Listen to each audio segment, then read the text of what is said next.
Washington, Reuters, the U.S. military will face a difficult task in identifying the remains of soldiers missing from the Korean War as the Pentagon prepares to receive them from North Korea in coming days, officials and experts said.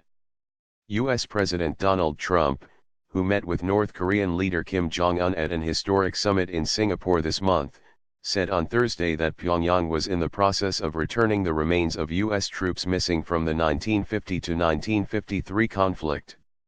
The Pentagon has said North Korean officials have indicated in the past they have the remains of as many as 200 U.S. troops, and Trump himself has mentioned that figure. U.S. officials expect the remains to be handed over to United Nations Command in South Korea at Osan Air Base near Seoul, then transferred to Hickam Air Force Base in Hawaii. Once in Hawaii, forensic experts will face the challenge of identifying the remains.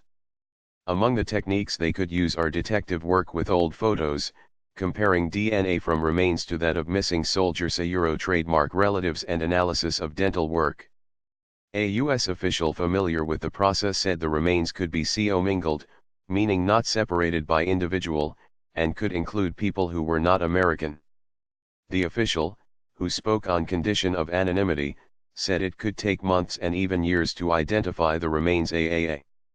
Cases of commingled remains are the most difficult because they require identifying which skeletal fragments belong to the same person, said Luis Fonbrider, president of the Argentine Forensic Anthropology Team, a non-governmental group that applies forensic science to investigate human rights violations. The degree that bones have broken down is also important, and deterioration, such as from being under soil, can affect whether DNA can be recovered, he said. Remains that North Korea has handed over in the past have not always been identifiable as U.S. troops, despite the dog tags North Korea handed over with them, according to a 1994 Rand Corporation research report. Between 1990 and 1992, North Korea returned 46 sets of remains, according to the report. With no exception, every North Korean claim associated with human remains has shown to be false. For example, these 46 sets are actually fragments of more than 70 individuals. The report said.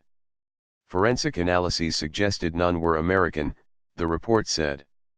Richard Downs, whose father went missing in the Korean War and is president of the Coalition of Families of Korean and Cold War POW/MIAs, was optimistic the Trump-Kim summit would lead to the return of more remains. But we trademark VE seen this before, and that was words on a paper and promises made, so now we have to see action. He said. A more effective way of repatriating remains is to have a joint mission between U.S. researchers and the North Korean military, Downs said. The United States conducted joint recovery operations from 1996 to 2005.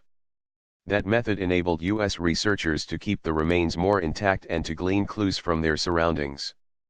About 7,700 U.S. military personnel still remain unaccounted for from the 1950 to 53 Korean War, U.S. military data show. More than 36,500 U.S. troops died in the conflict.